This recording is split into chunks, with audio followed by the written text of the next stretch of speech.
దేవుని నామానికి మహిమ కలుగును గాక. మా ఛానల్ చూసిన ప్రతి ఒక్కరు మర్చిపోకుండా లైక్ చేయండి, షేర్ చేయండి, సబ్స్క్రైబ్ చేసుకోండి. అలాగే కింద ఉన్న బెల్ ఐకాన్ క్లిక్ చేయండి. దేవుడు దీవించి ఆశీర్వదించును గాక. ఆమేన్. షలోమ్.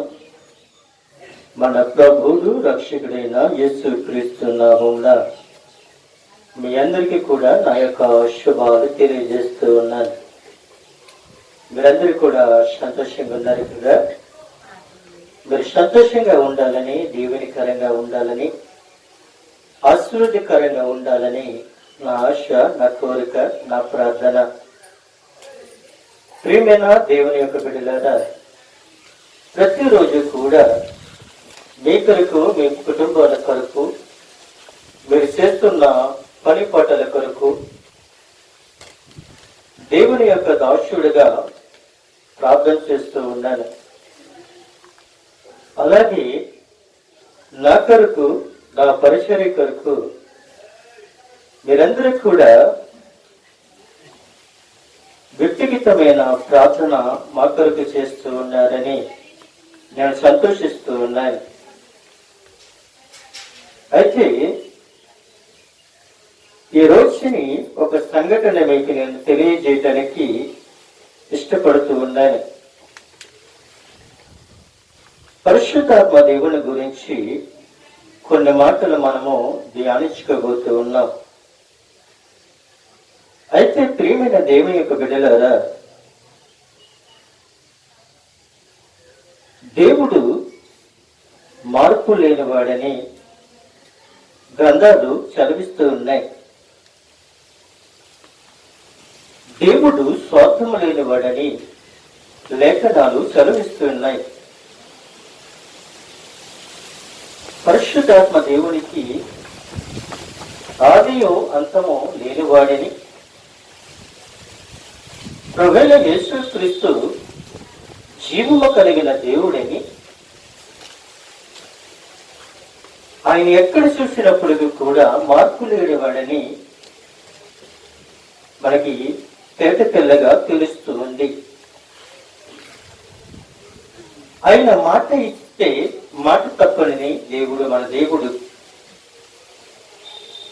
దేవుడు మార్పు లేనివాడు గనుక తన స్వభావములో, పరిపూర్ణతలో, ఉద్దేశాలలో మార్పు చెందడు. అయినను దేవుడు జరిగించు భావోద్రేకాలను అనుభవించు వేరు వేరు పరిస్థితుల్లోనూ వివిధ రీతులుగా స్పందించి క్రియలు చేయను. అయితే ఆది సంభూతుడుగా ఆయన వ్యక్తిపరుషునని దేవుని మార్పు లేని తత్వమును ఆయన తన స్వభావములో,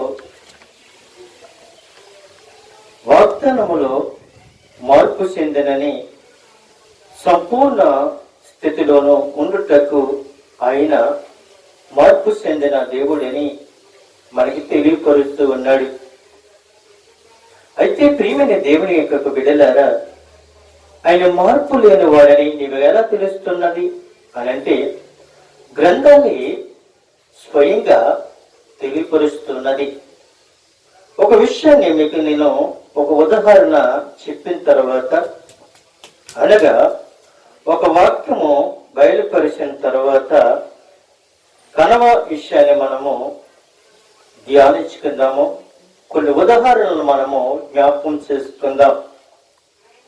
అయితే పరిశుద్ధాత్మ దేవుడు మనం చూసినట్లయితే మొట్టమొదటిసారిగా మనం జ్ఞాపకం చేసుకున్నట్లయితే దేవుడు దుర్గములో పోల్చబడ్డవాడిని ద్వితీయోపదేశ కాండము 32వ అధ్యాయము 4వ వచనములో ఒక మాట మనకి తెలియపరుస్తూ ఉన్నాడు.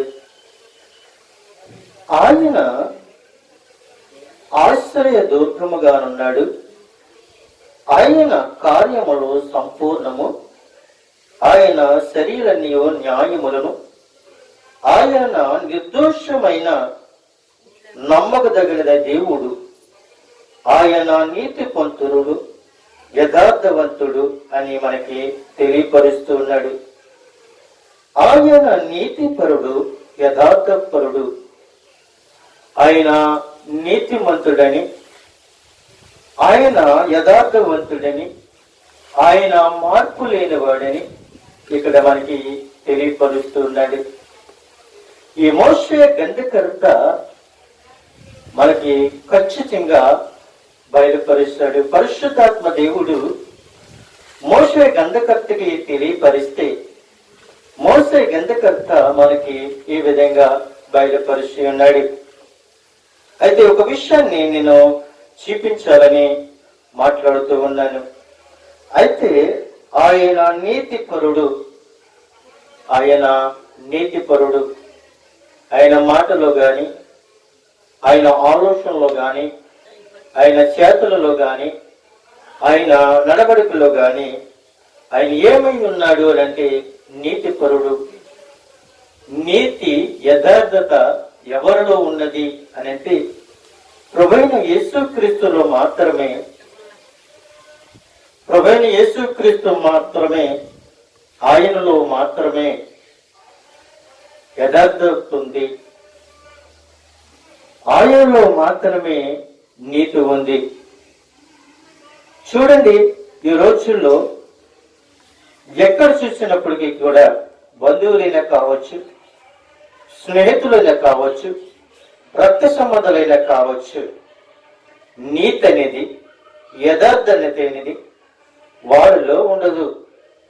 ఎందుకని అంటే నీవు ఆపదలో ఉన్నప్పుడు నిన్ను ఆదుకుంటారు, నువ్వు ఆపదలో ఉన్నప్పుడు నిన్ను ప్రేమిస్తారు అని అనుకుంటున్నావేమో.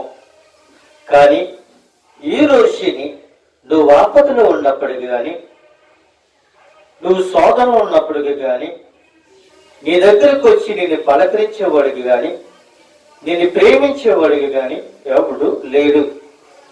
ఎందుకని అనంటే మనుషుల్లో యథార్థత లేదు, మనుషుల్లో నీతి అనేది లేదు.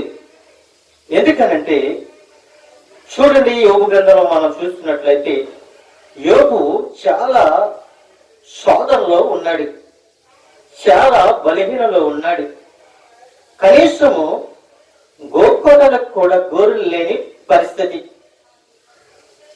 అతనికి గోక్కోవాలి అని అంటే చిలాపెగ్గి తీసుకునే శరీరాన్ని గోక్కునేవాడు. అయితే అటువంటి పరిస్థితి వచ్చినప్పుడు యోబుకి ముగ్గురు స్నేహితులు మనకి ఇక్కడ కనబడుతూ ఉన్నారు. ముగ్గురు స్నేహితులు యోబు దగ్గర తిన్నారు, తాగారు. ఉదాహరణగా చూసుకుని వస్తే ఆ రోజుల్లో యోబు దగ్గరకు వచ్చి వారు డబ్బుని ఆశించవచ్చు, లేదంటే అతని దగ్గర నుంచి చాలా చాలా ధనం పట్టుకెళ్ళొచ్చు, బంగారం పట్టుకెళ్ళొచ్చు, తినడానికి ఏదైనా వస్తువులు పట్టుకుని వెళ్ళి వాళ్ళ కుటుంబాన్ని పోషించుకుని ఉండొచ్చు. కానీ యోబుకి కష్టం వచ్చినప్పుడు, యోబుకి బలహీనం వచ్చినప్పుడు, యోబుకు శోధన వచ్చినప్పుడు నట్టెటిలో విడిచిపెట్టేసినట్లుగా ముగ్గురు స్నేహితులు కూడా విడిచిపెట్టేశారు. ముగ్గురు స్నేహితులు కూడా విడిచిపెట్టేశారు. ఒక రోజుని యోబు దగ్గరికి ముగ్గురు స్నేహితులు యోబును పలకరించడానికి వచ్చారు. అయితే ఒక పేషెంట్ దగ్గరకు వచ్చినప్పటికి పేషెంట్ పలకరించాలా, లేదంటే వచ్చిన వారు పలకరించాలా? ఈ రోజుని ఒక ఉదాహరణ మనం చెప్పుకున్నట్లయితే, ఒక పేషెంట్ దగ్గరికి మనం వెళ్తున్నాం, పళ్ళు తీసుకుని కావచ్చు, లేదంటే జ్యూస్ తీసుకుని కావచ్చు, లేదంటే వేరే వేరే వస్తువులు పట్టుకుని వెళ్ళి ఆ పేషెంట్ దగ్గరికి వెళ్ళి పేషెంట్ పలకరించడానికి వెళ్తున్నాం, వెళ్ళి పలకరించి వస్తున్నాం. కానీ ఆ రోజుల్లో చూసినట్లయితే ముగ్గురు స్నేహితులు కూడా యోబు దగ్గరికి వెళ్ళారు. కొన్ని రోజుల వరకు కూడా యోబుతో మాట్లాడలేదు. యోబు అన్నారు, ముగ్గురు స్నేహితుల్ని పిలిచి మీరు ఎలాగున్నారు అని అడిగాడు.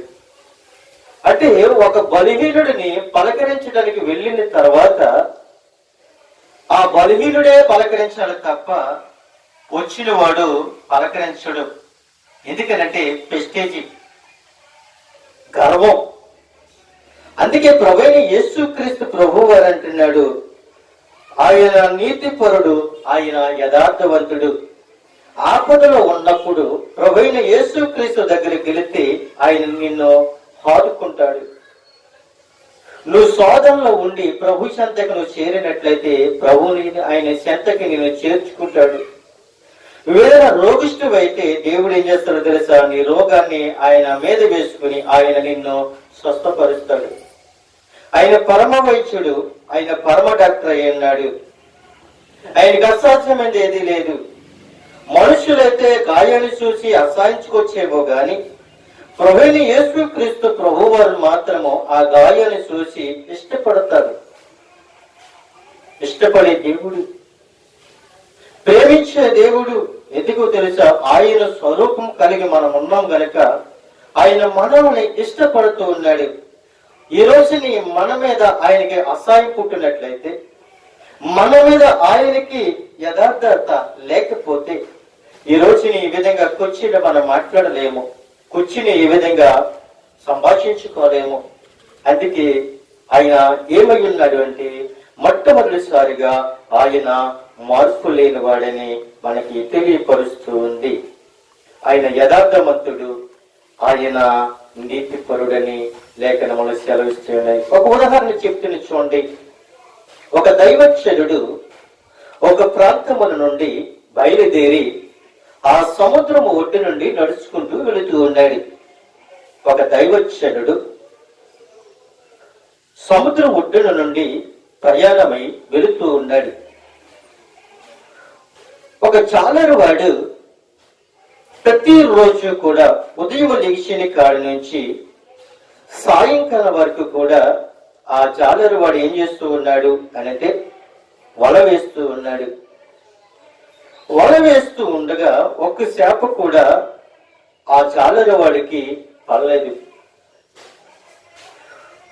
అలాగా కొన్ని రోజులు చూసినప్పటికీ ఒకే ఒక చేప ఆ జాలరు వాడికి కనబడ్డది. ఆ జాలరు వాడికి కనబడిన తర్వాత ఆ చేపను పట్టుకోవాలని ఎన్నో ప్రయత్నాలు చేస్తూ ఉన్నాడు. ఆ చేప మొదలు పెట్టుకుంటుంది, ప్రభువా, దేవా, నేను ఉప్పు నీటిలో ఉన్నాను, నా శరీరం అంతా కూడా ఉప్పే. ఈ నీటిలో శరీర ఆహారం లేదు. నేను దాహం తీర్చుకోవడానికి సరైన చప్పనీరు అనేది లేదు. ఈ సముద్రంలో పడి నేను జీవించినంత కాలము కూడా నేను ఉప్పు నీటిలోనే బ్రతుకుతూ ఉన్నాను. నాకు శరీరమైన ఆహారము గాని తాగటానికి సరైన నీరు గాని నాకు సౌకర్యము లేదు. అని ఆ చేప దేవునికి మొదలు పెట్టుకుంటూ అంటూ ఉంది, నేను నీ యొక్క దైవచనుడికి ఆహారంగా మార్చబడాలి అని అనుకుంటూ ఉన్నాను. ఆహారంగా మార్చబడటమే కాదు, అనేక మంది ప్రజలకి నేను జీవనోపాధి ఇవ్వాలని ఇష్టపడుతూ ఉన్నాను అని ఆ యొక్క చేప ఆ దేవునికి మొదలుపెట్టినట్లుగా ఇక్కడ ఉదాహరణగా మనకి కనబడుతూ ఉంది. ఎప్పుడైతే కొన్ని సంవత్సరములను మట్టించి ఆ ఉప్పు నీటిలో పడి సరైన దాహము లేక సరైన ఆహారము లేక అలమటించిపోతూ ఉన్న ఆ శాప యొక్క మొర్ర దేవుడు ఆలకించి ఉన్నాడు. ఆలకించి ఆ శాపని ఆశీర్వదించి ఉన్నాడు. ఎప్పుడైతే ఆ శాపని ఆశీర్వదించి ఉన్నాడో ఆ శాప ఏం చేస్తుంది అంటే గర్భము దాల్చి అనేకమైన పిల్లలని సంపదనిచ్చి ఆ యొక్క సముద్రం అడుగు భాగంలో అనేకమైన శాపలని విస్తరింపజేస్తూ ఉండగా ఆ జాలరు వాడు కొన్ని రోజుల మట్టించి ఆ చేపను గమనిస్తూ ఉన్నాడు. ఆ చేపను గమనిస్తూ ఉండగా ఆ చేప తలతలలాడుతూ ఉంది. ఆ చేప జ్ఞానవంతుది, తెలివైనది. వేస్తూ ఉంటుంటే తప్పుకుంది. ఎందుకో తెలుసా, దైవజనుడికి ఆహారంగా ఉండాలి అని అనుకుంది. అనేక మంది ప్రజలకి జీవనోపాధిని ఇవ్వాలి అని అనుకుంది. అయితే దేవుడు ఆ శాపను ఆశీర్వదించాడు. ఆ గర్భఫలాన్ని ఎప్పుడైతే ఆశీర్వదించాడో ఆ సముద్రం యొక్క గర్భఫలం అంతా కూడా శాపలుగా పట్టబడ్డాయి. అయితే వరొచ్చిని ఒక దైవచనుడు, ఒక ప్రవక్త ఆ సముద్రం ఒడ్డు నుండి నడుచుకుంటూ వెళుతూ ఉన్నాడు. ఆ జాలరు వాడు వల వేస్తూ ఉన్న సమయంలో ఆ జాలరు వాడిని ఆ ప్రవక్త, ఆ దైవచనుడు అంటున్నాడు, అయ్యా ఏం చేస్తూ ఉన్నావు అని చెప్పినప్పుడు, నేను వల వేస్తూ ఉన్నాను అని అన్నాడు.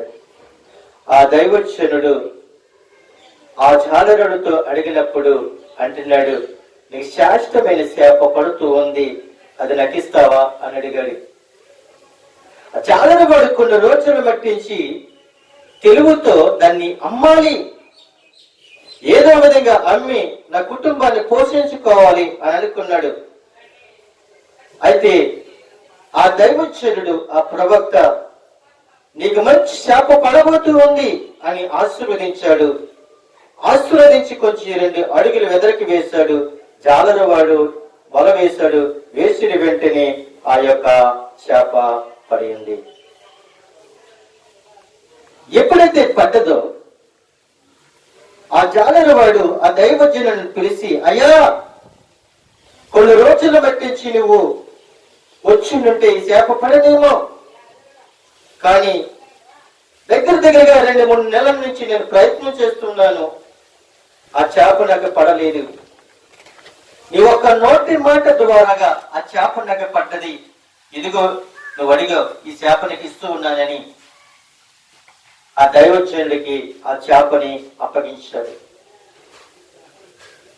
ఆ దైవజనుడు ఆ చేపని మళ్ళీ ఆశీర్వదించి ఆ చేపని మళ్ళీ ఆ సముద్రములో విడిచిపెట్టాడు.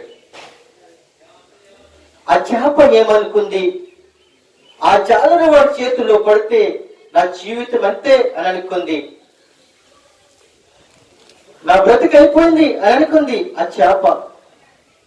చేప దేవునికి మొర్ర పెట్టింది. జాలరు వాడికి దొరికింది. జాలరు వాడు దైవజనుడి చేతిలో పెట్టాడు. దైవజనుడు ఆ చేపని ఆశీర్వదించి మళ్ళీ సముద్రంలో విడిచిపెట్టాడు.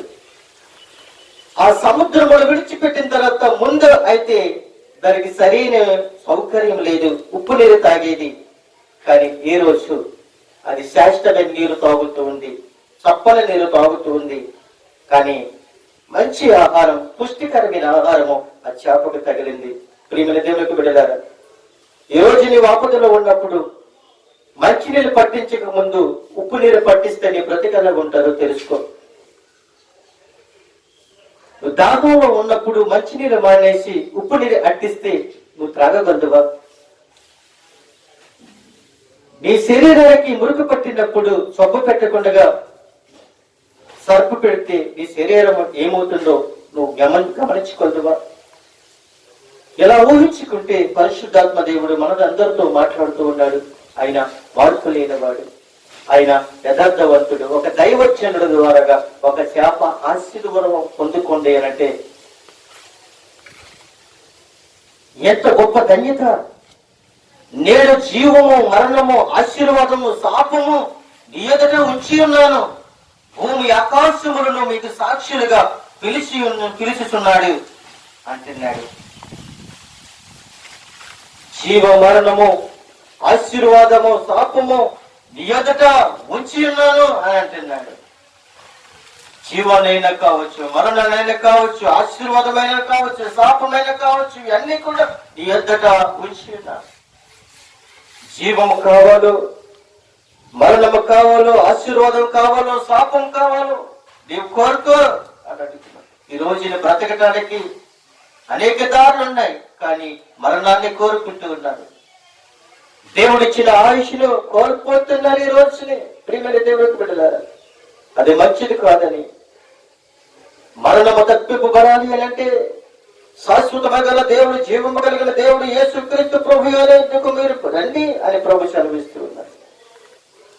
ఆయన నమ్మకదగిన దేవుడై ఉన్నాడని మనం సెలవుచ్చుకోవాలి.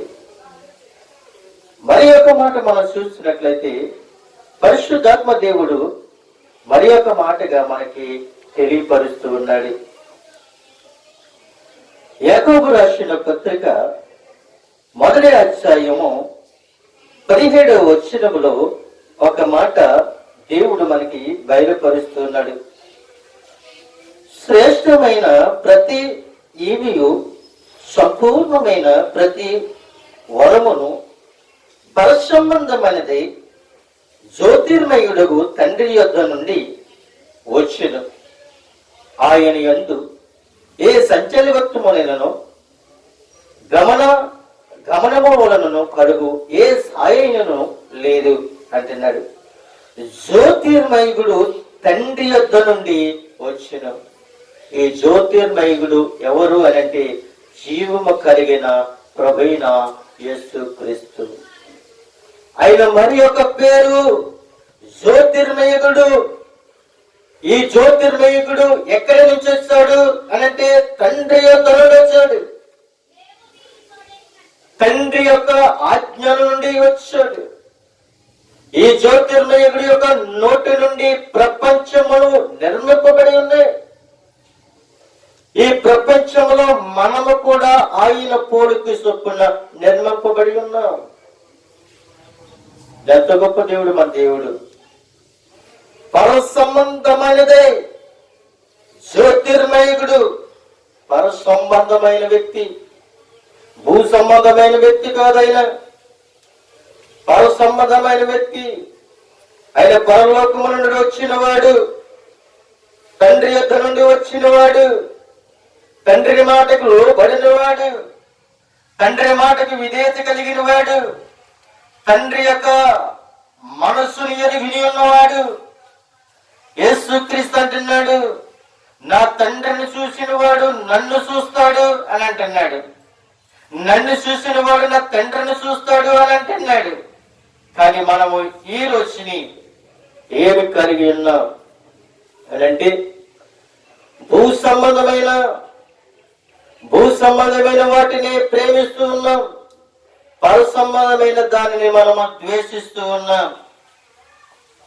పర సంబంధమైన దానిని మనము ద్వేషిస్తూ ఉన్నాం. ఆయన అంటున్నాడు, దాహముతో ఉన్నప్పుడు నా యొద్దకు వచ్చినప్పుడు నేను నీకు దాహం తీరుస్తాను అని అంటున్నాడు.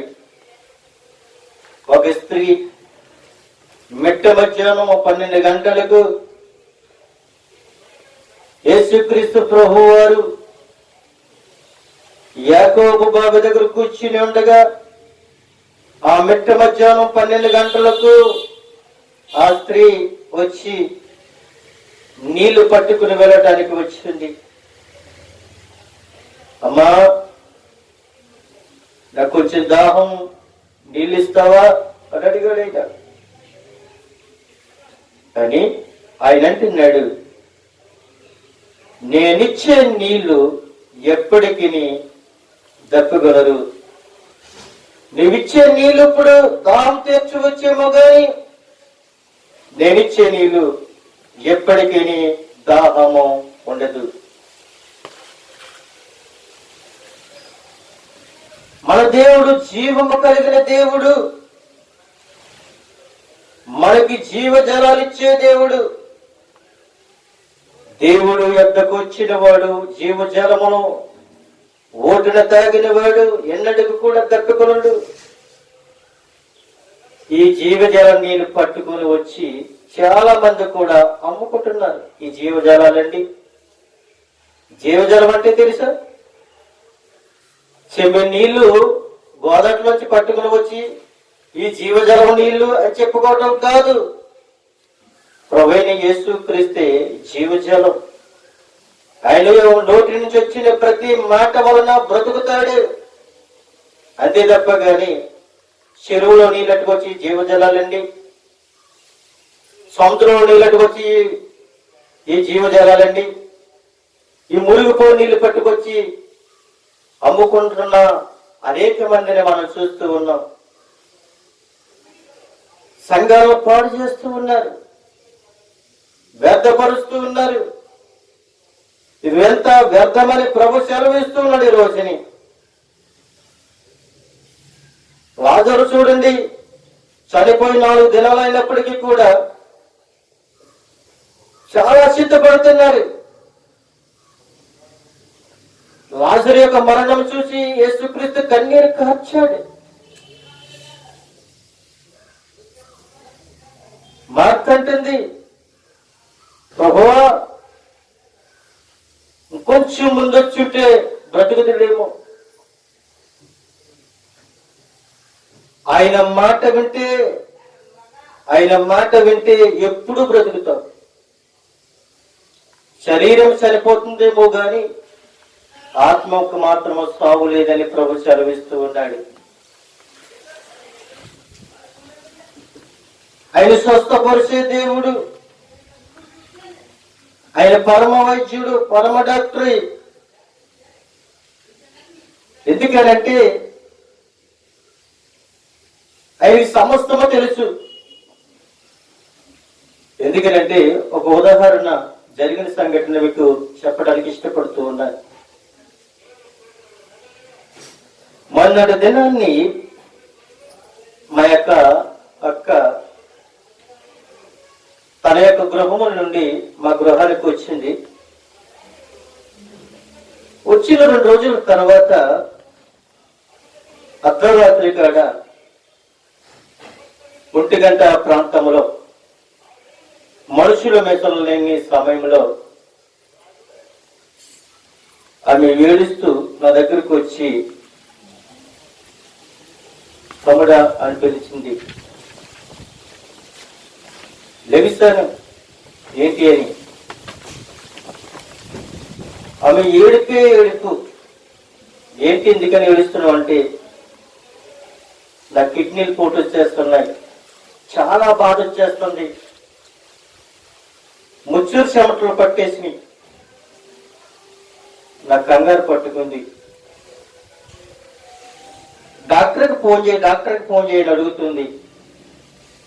నాకేమీ తగ్గట్లేదు. మా అక్కతో అన్నా, అర్ధరాత్రి కాడ ఏ డాక్టర్ రాడు కూడా అని చెప్పి మోకరించి ప్రార్థన చేశాను. ప్రభువా, పేతురు ఎంత జ్వరముతో ఉన్నప్పుడు నువ్వు గద్దించావు, జ్వరం పోయింది. కుటుంబాన్ని నడిపించావు, స్వస్థత కలిగింది. ఎవరైనా రోగి ఉన్న ఎడల నూనె రాసి ప్రార్థన చేయమన్నావు. కానీ నువ్విచ్చిన అధికారాన్ని బట్టి, నువ్విచ్చిన బలాన్ని బట్టి, నువ్విచ్చిన శక్తిని బట్టి వెండి బంగారాలు నా ఎద్దరినేమి లేవు గాని యేసు క్రీస్తు నామంలో ఆ కిడ్నీలో సాధన బయటకు పొమ్మని ఆజ్ఞాపించి కన్నీరు విడిచి ప్రార్థన చేసిన తర్వాత నేను అన్నాను, పడుకో అని చెప్పాను. 2 నిమిషాల తర్వాత ఆమె ఏ బాధ లేకుండా హాయిగా నిద్రపోయింది. ఉదయం లేచిన తర్వాత ఆమె ముఖం కడుక్కున్న సమయంలో, అక్క ప్రార్థన చేస్తే తగ్గిందా, బిల్లలేసుకుంటే తగ్గిందా అని అడిగినప్పుడు, ఇది డాక్టర్ గారి వల్ల అయిందా, ప్రార్థన వల్ల అయిందా అని అడిగితే ఆమె అంది, ప్రార్థన వల్లనే అని చెప్పింది. ఆ రాత్రికాల సమయంలో డాక్టర్లు వస్తారు, అడావుడి చేస్తారు, సిలిండర్లు అంటారు, అదంటారు, ఇదంటారు. ఎక్కడ భరిస్తాం బాగా. కానీ నా జీవము కలిగిన దేవుడు నాకున్నాడని, సర్వశక్తిమంతుడు దేవుడు నా అర్జును ఉన్నాడని నేను నమ్మి విశ్వసించి నా ప్రభుని అడిగినప్పుడు నా సహోదరులకి స్వస్థతనిచ్చాడు. ఈ రోజున దేవుని యొక్క మందిరంలో కూర్చుంది. మార్పు లేని వారికి మార్పును తీసుకొచ్చే దేవుడు మన దేవుడు. విశ్వాసులైన వారికి విశ్వాసమకి మరి ఇచ్చే దేవుడే మన దేవుడు. చూసారా, దేవుడు మార్పు లేనివాడని, దేవుడు మార్పు లేనివాడని ఎలా నిరూపించుకున్నాడో చూసారా. అందుకే నా జీవము కలిగిన దేవుడిని విడిచిపెట్టడానికి ఇష్టపడను. కూర్చున్నప్పుడు ఆరాధిస్తాను, నడిచినప్పుడు ఆరాధిస్తాను, పడుకున్నప్పుడు ఆరాధిస్తాను, నిత్యము ఆయన ఆరాధించుకుంటూ ఉంటాను.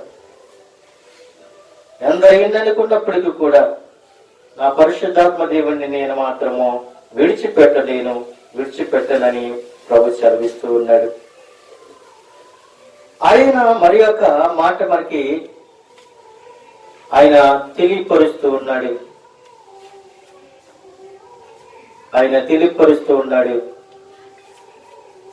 ఆయన దేవుడు తన స్వభావంలో ఉనికిడిలో మార్పు లేనివాడని మనకి తెలియపరుస్తుంది. మలాకి గ్రంథము 3వ అధ్యాయము 6వ వచనంలో ఒక మాట మనకి బయలుపరుస్తున్నాడు. యెహోవానైన నేను మార్పు లేని వాడును గనుక యాకోబు సంతతి వారైన మీరు లయము కాలేదు. నేను మార్పు లేనివాడని అంటున్నాడు. నేను మార్పు లేనివాడని. నేను ఒక్కసారి మాట ఇస్తే ఆ మాటని పోషించుకునే దేవుడును. జకరియా, నీ ఇంటికి నేను రావాలని ఉంది, నువ్వు త్వరగా దిగుము అన్నాడు. నీ ఇంటికి రావాలి అని ఆయన కనిపిస్తే వస్తాడు. జకరియా, మేడి చెట్టు త్వరగా ఎక్కిన వాడు త్వరగా దిగు, నీ ఇంటికి రావాల్సి ఉన్నది. నీ ఇంటికి ఒక దైవజనుడు రావాలి అని అనుకుంటే ఆయన ఖచ్చితంగా రావడానికి ఇష్టపడతాడు. దైవజనుడికి ఫోన్ చేసి నువ్వు రప్పించుకోవటం కాదు, దైవజనుడు పిలిపించుకుని నువ్వు ప్రార్థన చేయించుకోవటం కాదు, అది నీ వ్యక్తిగతమైన సంభాషణ. కానీ దైవజనుడు నువ్వు పిలవకుండగానే ఆ దైవజనుడు నీ ఇంటికి రావాలి. నువ్వు పిలవకుండగానే నీ ఇంటికి వచ్చి నీ ఇంటిలో అడుగు పెట్టాలి. అదే నీకు ఆశీర్వాదం.